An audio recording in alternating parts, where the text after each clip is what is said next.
আসসালামু আলাইকুম। ঢাকা কলেজের মনোবিভাগের শিক্ষার্থীরা, আশা করছি তোমরা সবাই ভালো আছো, সুস্থ আছো। আজকে আমি অনার্স দ্বিতীয় বর্ষের মনোবিজ্ঞান পরিসংখ্যান এই কোর্সের উপর একটি ক্লাস নেব। গত ক্লাসে আমি তোমাদেরকে করিয়েছিলাম এফ টেস্ট অ্যাজাম্পশনগুলো আমি তোমাদের দেখিয়েছিলাম।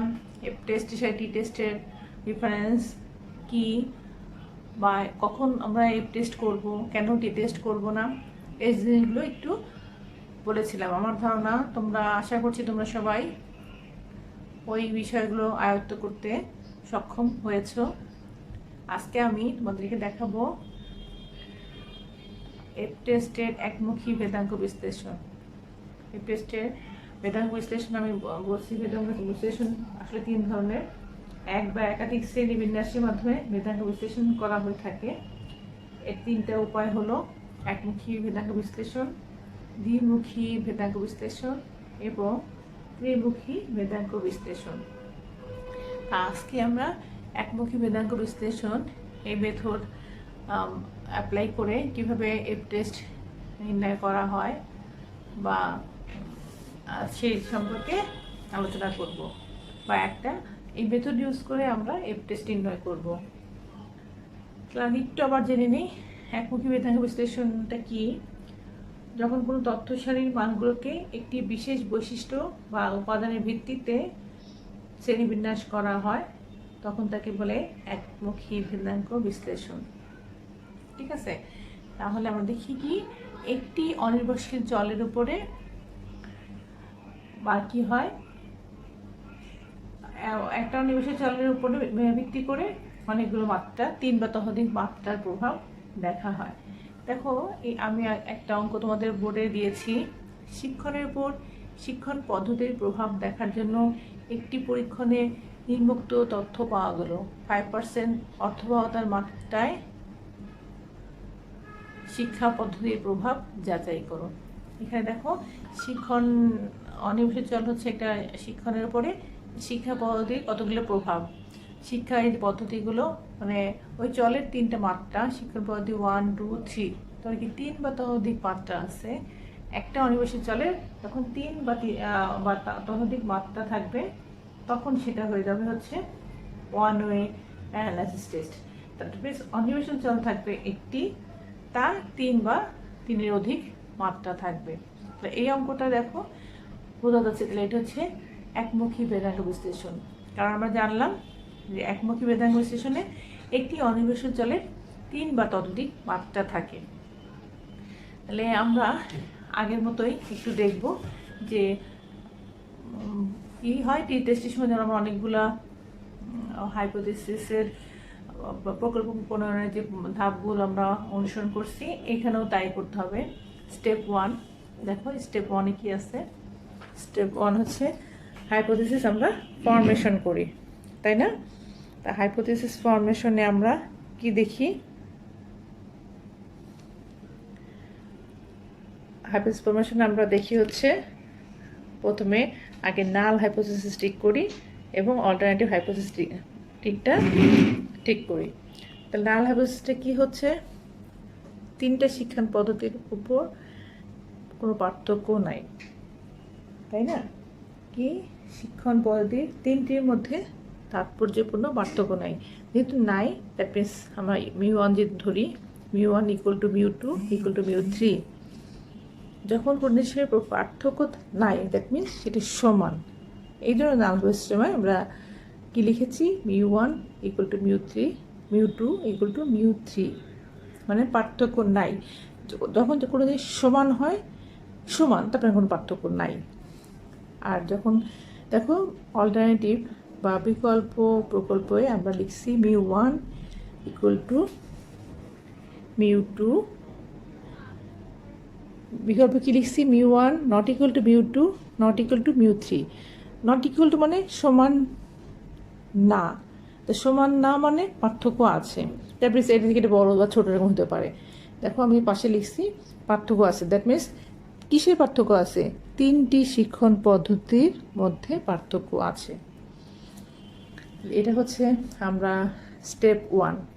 ঠিক, তাহলে আমাদের শিক্ষার্থীরা এবার আমরা দেখছি স্টেপ 2-তে কি আছে। স্টেপ 2-তে আছে টেস্ট অফ স্ট্যাটিস্টিক্স। এখানে আমাদের লিখতে হয় কেন আমরা এই টেস্টটা করছি। যখন আমরা টি টেস্ট করেছি তখন টি টেস্ট কেন করছি সেটা যেমন লিখছি। এবার দেখো ঠিক এভাবে লিখতে হবে, 3টি শিক্ষণ পদ্ধতির প্রভাব যাচাই করার জন্য এফ টেস্ট 1 ওয়ে প্রযোজ্য। মানে এটা যেহেতু এফ টেস্টের 1 ওয়ে, কারণ হচ্ছে একটা অনির্ভরশীল চলের 3টা মাত্রা আমরা দেখছি, সো এটা এফ টেস্টের 1 ওয়ে। সো আমরা কেন এই টেস্টটা করছি সেটা লিখছি স্টেপ 2-তে। আচ্ছা, দেন হচ্ছে আমরা স্টেপ 3। স্টেপ 3-তে আমরা সবসময় জানি কি লিখতে হয়, level of significance. Level of সিগনিফিকেন্সে আসছে হচ্ছে আলফা।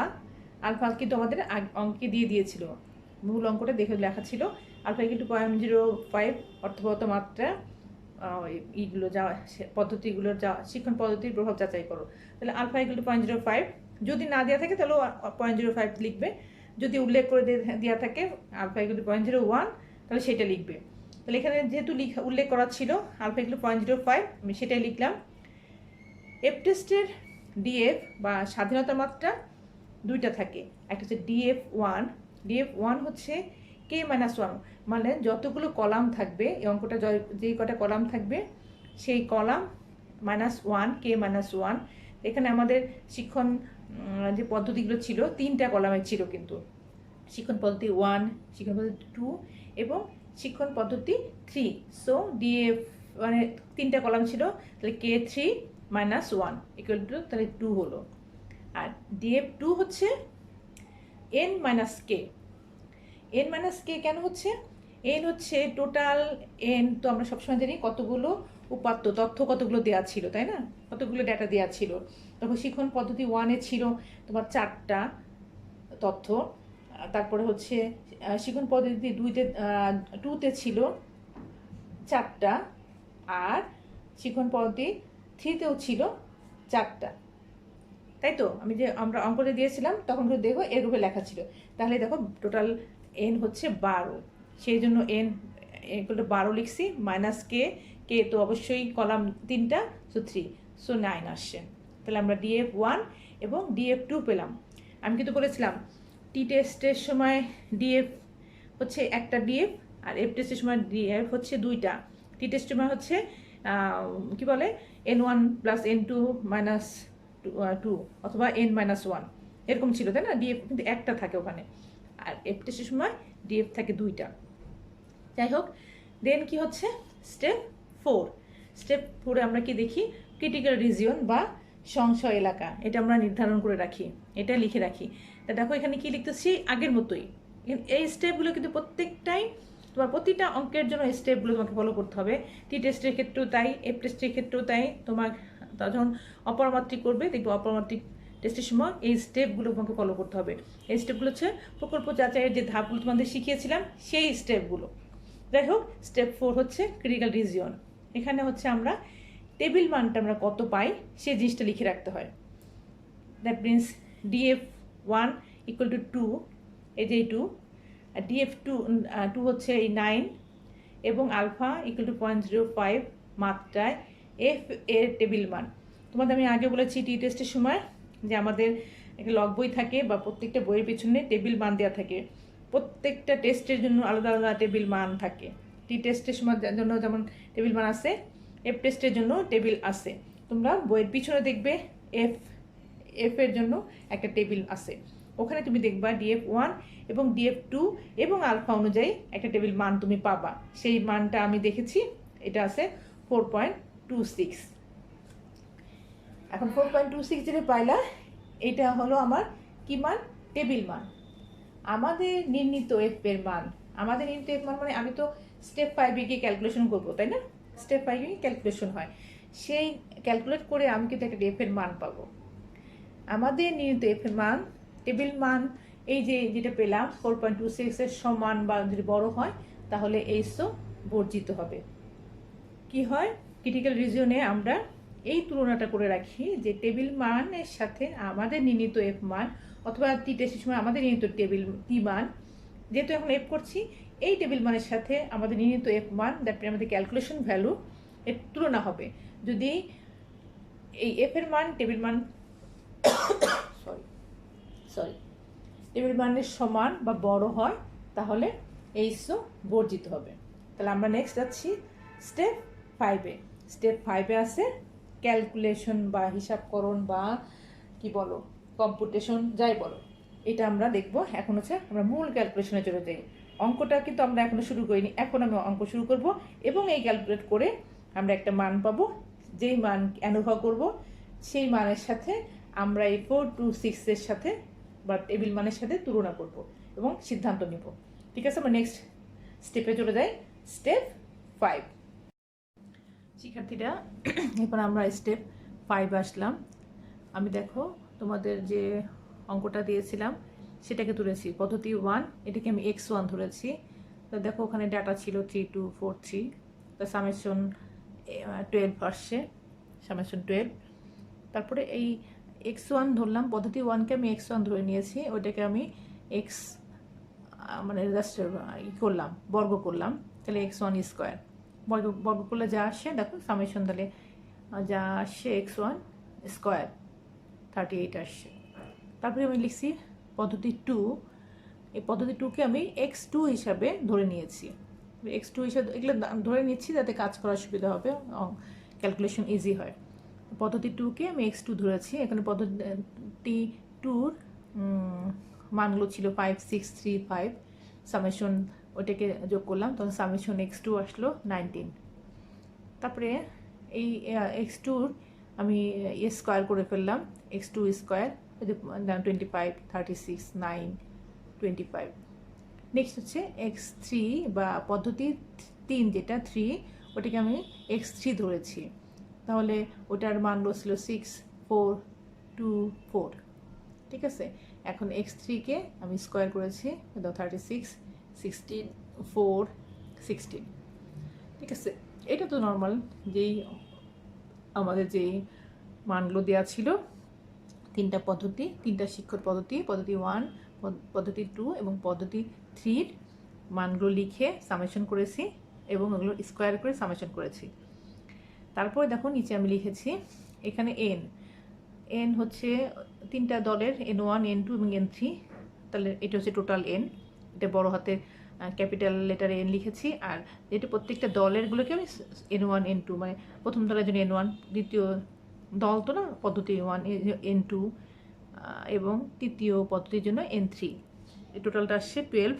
তার মানে n হচ্ছে 12, ক্যাপিটাল n হচ্ছে 12। তারপরে দেখো আমি একটা টার্ম লিখছি টি, টোটাল। এটাকে টোটালটা আমি কি লিখছি দেখো, summation j = 1/k summation i = 1/nj x i/j। এখানে j = 1/k মানে কলামের প্রথম কলাম থেকে শেষ কলামের সামেশন, প্রথম কলাম থেকে শেষ কলামের সামেশন, i = 1/nj। i হচ্ছে x চলকের মানে x কি হচ্ছে x চলকের প্রথম থেকে শেষ মান পর্যন্ত, এটাকে আমরা বলি x এর n সংখ্যক মানের যে সমষ্টি, x চলকের n সংখ্যক মানের সমষ্টি। তারপরে x তো আছেই, এটার প্রথম মান থেকে শেষ মানের সমষ্টি। x সামেশন মানে তো সমষ্টি, প্রথম সমষ্টি হচ্ছে কি প্রথম কলাম থেকে শেষ কলামের সমষ্টি বা সামেশন, এবং i = 1/nj মানে x চলকের n সংখ্যক মানের সমষ্টি, মানে প্রথম মান থেকে শেষ মানের সমষ্টি। তাহলে কি দাঁড়াচ্ছে,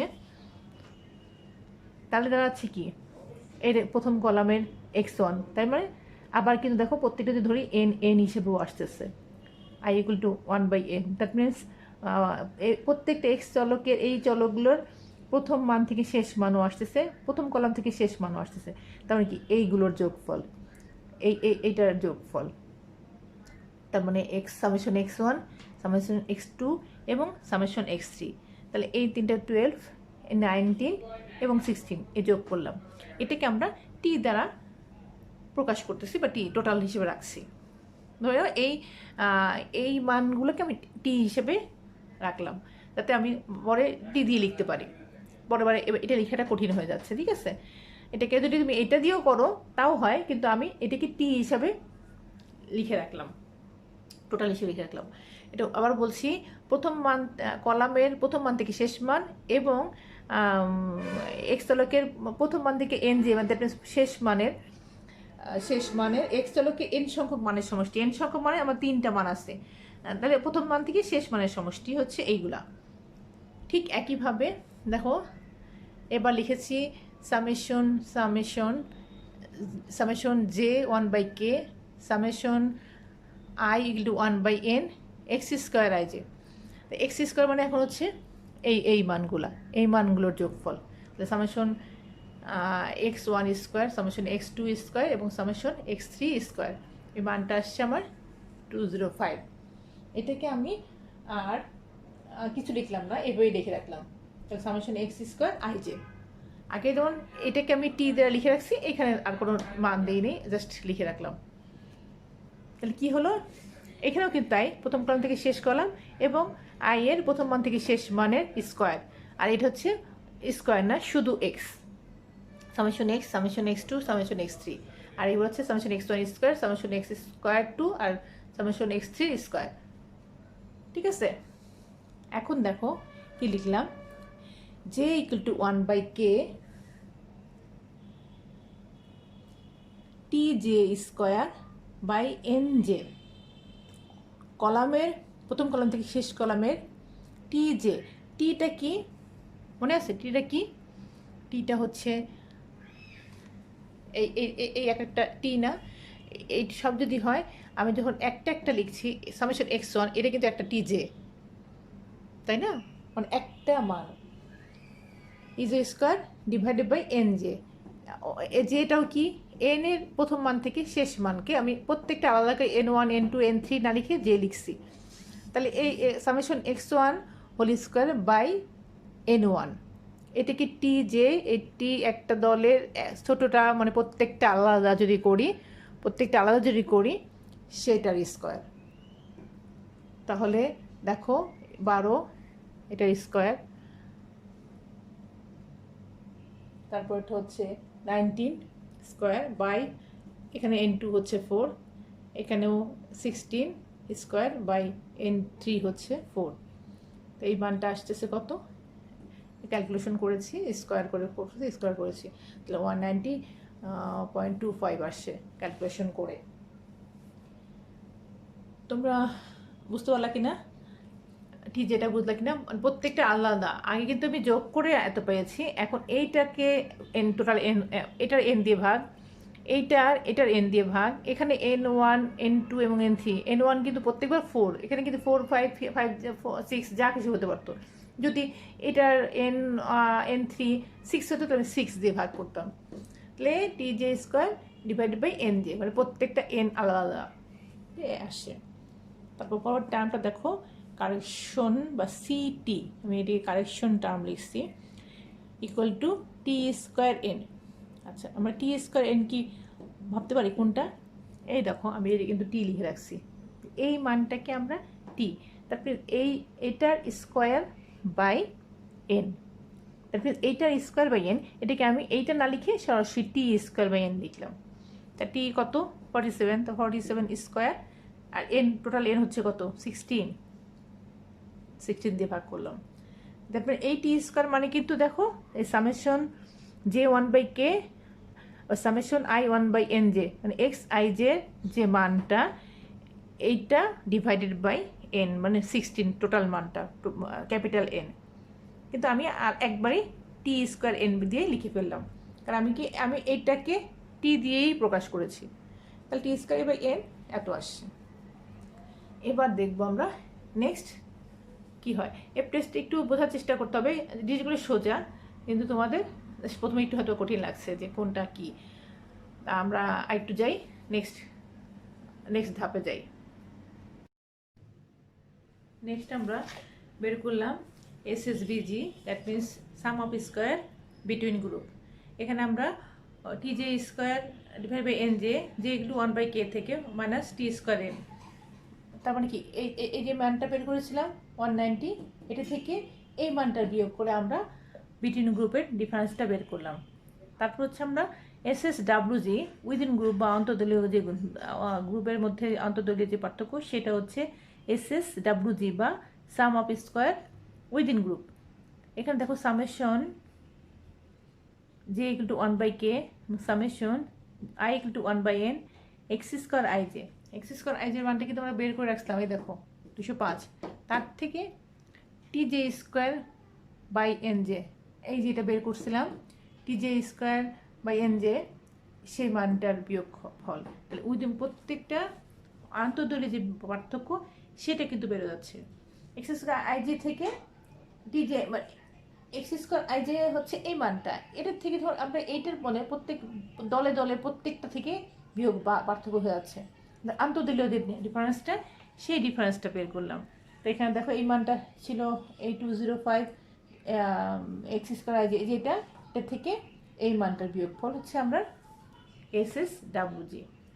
তারপর হচ্ছে SS total, some of square of total. এখানে দেখো যে 1/k i 1/n, x square ij minus t square n। x square ij কোনটা মনে আছে? এই দেখো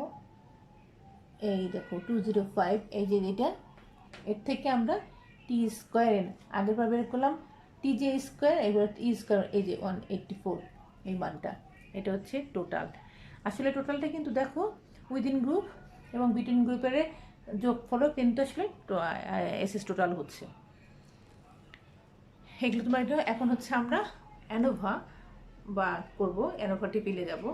এবার দেখো আমরা অ্যানোভাটা দিয়ে আমরা কীভাবে এটা একটু বের করি। আচ্ছা শিক্ষার্থীরা, আমরা দেখো এখন অ্যানোভা টেবিলে চলে আসছি, অ্যানালাইসিস অফ ভ্যারিয়েন্স টেবিল। এখানে আমরা দেখো আগে কি ভেরিয়েবলগুলো লিখছি। ভেরিয়েবল কী কী আছে? Between group, BG between group, WG হচ্ছে উইদিন গ্রুপ এবং টোটাল। SS হচ্ছে সাম অফ স্কোয়ার, যা পেয়েছিলাম কি হচ্ছে এখন বিটুইন গ্রুপের পেয়েছিলাম 6.17, এই যেখানে বের করেছিলাম। WG বা উইদিন গ্রুপের SS পেয়েছিলাম কত? 14.75, এই 14.75, এবং টোটালটা হচ্ছে 20.91, এই যেখানে বের করলাম। তাহলে এখন তারপর দেখো DF1, আমরা আগে বলছি DF হচ্ছে k মাইনাস 1, এটা হচ্ছে DF1 এর সূত্র। কে হচ্ছে টোটাল কতগুলো কলাম থাকছে সেটা, এই ইয়াতে আমার ছিল 3টা, 3 মাইনাস 1 2, আর DF2 হচ্ছে n minus k, that means 12 minus 3, আমাদের টোটাল n ছিল 12, 9। তারপর হচ্ছে আমরা মিন স্কোয়ার বের করছি। মিন স্কোয়ারটা কি? SS minus DF। তাহলে SS মাইনাস DF, তাহলে এই SSকে এই DF দিয়ে ভাগ করে আমি এটা পেয়েছি SS ডিভাইডেড বাই DF। তাহলে এটার এই লাইনের এইটা হচ্ছে SS, DF হচ্ছে এই DF1, ভাগ করে 3.09 আসছে, এবং এই লাইনের এই রোর SS হচ্ছে 14.75 এবং DF হচ্ছে 9। তাহলে আমরা এভাবে মিন স্কোয়ার পাই। মিন স্কোয়ার সূত্র হচ্ছে SS ডিভাইডেড বাই DF, যার যত DF আছে সেই মান দিয়েই ডিভাইড করতে হবে। দেন আমরা পাবো এফ টেস্টের সূত্র। এফ টেস্ট সূত্র হচ্ছে এফ টেস্ট আমরা বের করবো এভাবে। এখন কি পেলাম? মিন স্কোয়ার কিসের? বিটুইন গ্রুপের। মিন স্কোয়ার বিটুইন গ্রুপের একটা, আর মিন স্কোয়ার উইদিন গ্রুপের একটা। এটা যদি আমরা ভাগ করি, বিটুইন গ্রুপকে উইদিন গ্রুপ দিয়ে ভাগ করি, তাহলে আমরা পাবো এফ এর মান। দেখো এই হচ্ছে আমার এফ এর মান আসলো। এফ কীভাবে বের করছি? Mean square between group divided by mean square within group, তো ডিভাইড করে আমরা এফ এর মান পাচ্ছি। তারপর আমরা এখন দেখো এফ এর মান যে পেয়ে গেলাম, তাহলে আমরা একদম শেষে চলে আসছি স্টেপ 6-এ। স্টেপ 6 হচ্ছে সিদ্ধান্ত। এখানে DF1 ইকুয়াল টু 2, DF2 হচ্ছে 9 এবং আলফা ইকুয়াল টু 0.05 অনুযায়ী এফ টেবিল থেকে প্রাপ্ত মান 4.26, এটা আমরা আগে দেখে আসছিলাম, যেটা আমরা স্টেপ 4-এ লিখে আসছিলাম। আর আমাদের নির্ণীত এফ মান, মানে দ্যাট মিনস যেটা আমরা পেলাম, ক্যালকুলেট করলাম, এখানে ক্যালকুলেশন মানও বলতে পারো, ক্যালকুলেশন ভ্যালু, এটা হচ্ছে টেবিল ভ্যালু, যেটা বলো তোমরা, অসুবিধা নেই। আমাদের নির্ণীত এফ মান হচ্ছে 1.88। কি বলেছিলাম? আমাদের নির্ণীত মান যদি বড় বা সমান হয় তাহলে হচ্ছে এসও বর্জিত হবে, কিন্তু এখন দেখা যাচ্ছে আমাদের মানটা, আমাদের নির্ণীত এফ মান হচ্ছে টেবিল মানের অনুযায়ী ছোট হলে এসও গৃহীত হয়। এইসো অগ্রিত মানে দ্যাট মিনস নাল হাইপোথিসিসকে আমরা একসেপ্ট করলাম।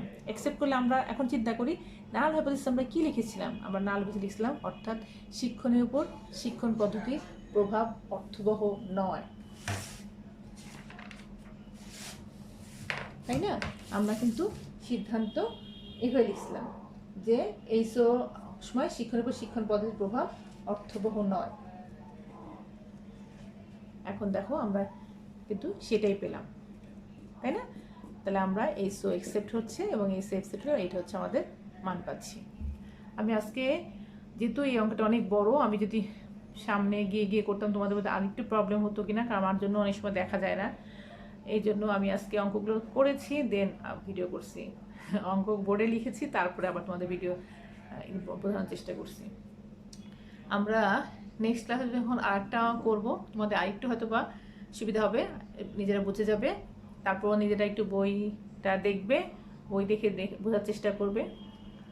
দিয়ে পেজটা অঙ্কটা কিন্তু একটু বড়, দেখে অনেক বড় লাগছে কিন্তু খুব বেশি কঠিন না, জিনিসটা সহজই আছে। তোমরা সবাই আমার যারা আসছো অনার্স সেকেন্ড ইয়ার শিক্ষার্থীরা অবশ্যই বাসায় প্র্যাকটিস করবে। আমরা এত কষ্ট করে অনলাইন ক্লাসগুলো নেই তোমাদের জন্য, তোমরা যদি উপকৃত হও তাহলে আমাদের আসলে ভালো লাগবে। কারণ এই যে একটা ক্লাস অনলাইন ক্লাস নেওয়া আসলে একটু হলো বেশ কষ্টদায়ক। এর থেকে ক্লাসরুমে তোমাদের ফিডব্যাক আমরা সাথে সাথে পাই এবং সাথে সাথে ওটা সলভ করার চেষ্টা করি। এক্ষেত্রে আমার ফিডব্যাক পাওয়ার কোনো সুযোগ নাই, সো আমি বোঝাতে পারলাম কিনা সেটাও আমি বুঝতে পারি না। আমি যেভাবে হয়তো অনেক জিনিস আছে আমি বুঝি, তোমরা বুঝতেছো না, এটা আমি বুঝতে পারছি না। ক্লাস হলে কী হতো, আমি বুঝতাম যে তোমরা এটা বুঝতে পারছো না, সেটা আবার রিপিট করতাম। এই জিনিস কিছু সীমাবদ্ধতা আছেই, লিমিটেশন থাকবেই, এগুলো নিয়ে আমাদের ওভারকাম করতে হবে এবং আমরা ইনশাল্লাহ ওভারকাম করব। প্যান্ডামিক সিচুয়েশন যেমন আমরা একসময় ইনশাল্লাহ ওভারকাম করব, ক্লাসগুলো আমরা একসময় এই যে কিছু প্রবলেম হবে সেগুলো আমরা ওভারকাম করব। সবাইকে অনেক শুভেচ্ছা, আল্লাহ হাফিজ।